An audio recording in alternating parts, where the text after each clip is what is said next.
The story of divorce is not the end, the real tragedy that happened before. Have you ever believed your family was safe, only to watch it crumble, grain by grain, because of one person's betrayals? This is the true shape of a tragedy. A husband with a loving wife and 2 children. A secret affair that became a secret child. Debts that swallowed every good intention. And a final night when shame drowned out hope. What remains are the lessons we forget until it's too late. Respect your family, earn your bread honestly, and live within your means. Before we begin, if stories like this move you, please hit like and subscribe to support the channel and turn on the bell so you never miss an episode. Your support helps us bring more meaningful stories to life. On the western edge of the city, a broad-shouldered townhouse glowed each evening with warm lamps and children's laughter. Claire adjusted the quilt on the sofa, sliding it over her daughter's small legs. 7-year-old Mia slept there whenever cartoons ran too late. Noah, 11, sat at the dining table, pencil hovering over a math problem like a dragonfly above still water. "Carry the one," Claire whispered, tapping the margin. Noah smiled, erased, tried again. Behind them on the wall hung a framed photograph, Claire and Ethan on their wedding day. Ethan's smile in that picture was boyish, reckless, full of the promise Ethan worked in real estate sales, long lunches, longer nights. He was quick with names, quicker with jokes. People said he could sell sunlight to the sun. When he and Claire had married, her parents, Thomas and Margaret, were relieved to see their gentle daughter with someone so driven. They helped with the down payment, co-signed a car, offered babysitting whenever late showings ran past bedtime. No one imagined those gifts would become a net that had to catch Ethan again and again. At first, the debts were small, a card left unpaid, a bar tab accidentally doubled, an urgent investment that went nowhere. Ethan apologized with flowers. He lifted Mia onto his shoulders, shot hoops with Noah, and assured Claire that deals were coming. "The market's just in a valley," he said. "You'll see. I'll climb us out." Claire had been raised to be practical, but love is a kind of music that makes you believe you can dance across weak floors. She paid what needed paying. Her parents paid the rest. They believed in one more chance, the way old sailors believe the wind will change. Time has a way of telling the truth. The first real crack arrived as a whisper, a message, no name attached. "You deserve to know about Ava and Leo." Claire's heart stuttered, as if the name itself were a hand on her throat. She tried to reply, but the number bounced. The message was sent from nowhere.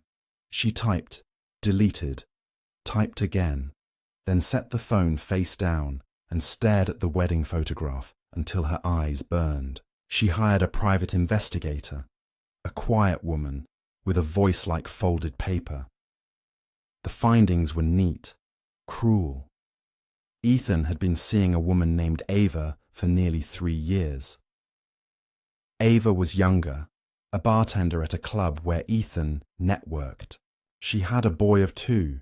His name was Leo. His eyes looked like Noah's when Noah was that age. Children repeat her so effortlessly. Claire did not throw the phone or scream. She waited until Ethan returned and set the photographs on the table. One by one, like cards in a game neither of them wanted to play. He collapsed into an apology so fast it seemed rehearsed. "I was drunk. I was stupid. It was a mistake. I'll end it. It's not what you think."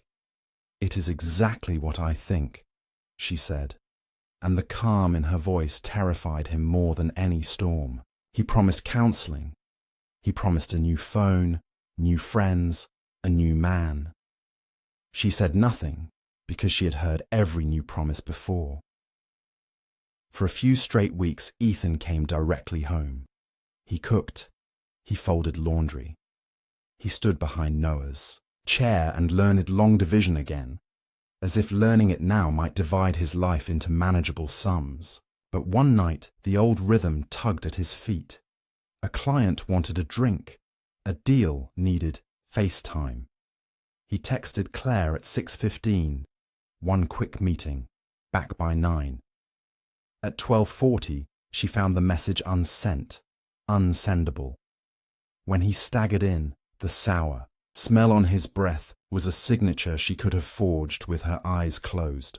"Claire, please," he whispered. "I'll do better tomorrow."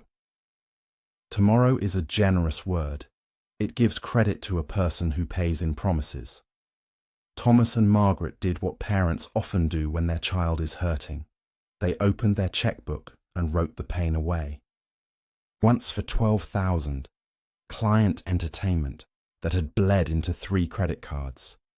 Once for a car lease he could no longer afford. Once for a loan from someone who didn't send paper statements. Only men with folded arms. Each time, Thomas looked Ethan in the eye and squeezed his shoulder. "Stand up straight. You are part of this family. Do the work. Bring your life back."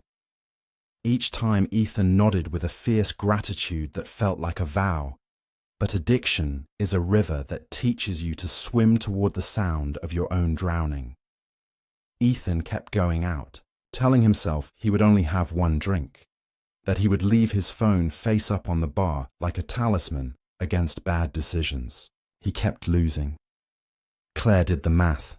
She wrote a list of balances, interest rates, due dates, and placed it under a magnet on the fridge. "We are not a casino," she wrote at the top. "We are a home." Noah watched his father more carefully. Now, noting the way Ethan's laughter sometimes arrived a half-second late, as if he were chasing it through thick grass, Mia drew pictures with 4 figures holding hands and handed them to Ethan with a solemn pride. "It's us," she said. He kissed her crown.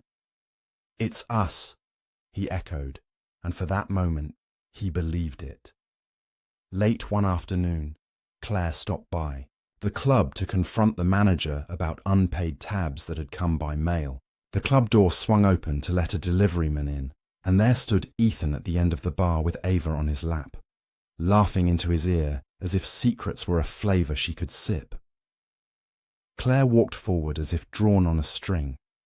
Ethan saw her and went pale in that particular way cowards do, his face emptied of blood, of courage, of everything but panic. Ava cocked her head. "Is this the wife?" Claire only said, "Hello, Leo," to the child who peered around Ava's shoulder, then turned and left without raising her voice. The manager called after her about the tabs. She did not stop. That night, Claire printed the papers. They were unremarkable sheets, but the legal language had small razors hidden inside it. Petition for dissolution of marriage. She signed, not because hatred had won, but because hope had finally laid down its tools. When Ethan received the notice, he turned up on Thomas and Margaret's doorstep, with rain in his hair and despair in his eyes. "Don't let her do this," he begged. "Please." Thomas did not invite him in. "We have carried you," he said.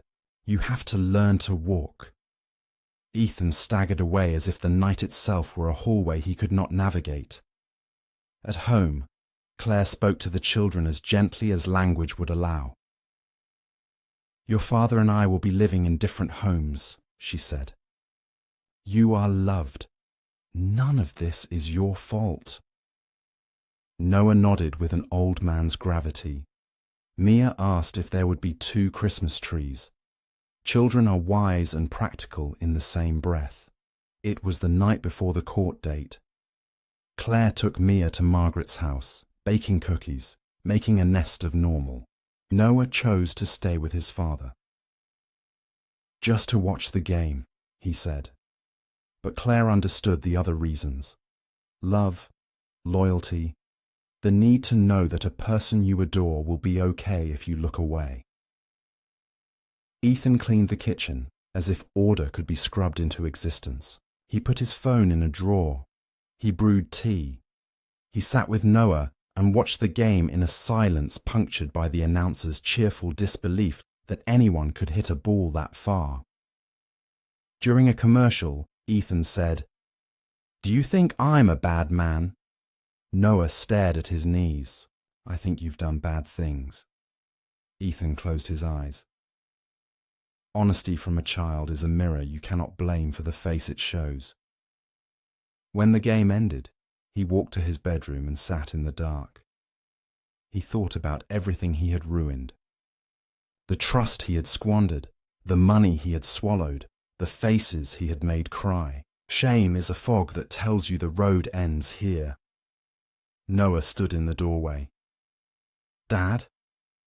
"I'm sorry," Ethan said, the words so raw they felt like they had been pulled from him with pliers. "I'm sorry I wasn't the father you deserved." "You can be," Noah said. "You just have to—" He stopped, searching for an adult verb. "Stop being the other person." Ethan reached and pulled Noah into a hug, breathing in the scent of his son's hair, something like apples and pencil shavings in the beginning of spring. He wanted to promise again. He wanted to swear that tomorrow would be different, that men could restart like computers. But tomorrow there would be a judge and a division of hours and the public record of his failure. The thought clawed at him. They went for a drive to clear the air, just the two of them. The city threw up its scaffolding of lights. Streets looked like decisions unmade. Noah hummed softly and rested his head against the window. Ethan drove in circles that did not care they were circles. What happened next is known in outline, but not in detail. A wrong turn, a moment of despair, a darkness that seemed like mercy. By morning, officers were knocking at Thomas and Margaret's door. By noon, Claire was curled on the floor of an emergency waiting room, fingers dug into the grout between tiles as if she could pull herself into the earth. 2 lives gone. A third life, Claire's, broken but breathing. A fourth, Mia's, looking up at the ceiling without understanding why the adults had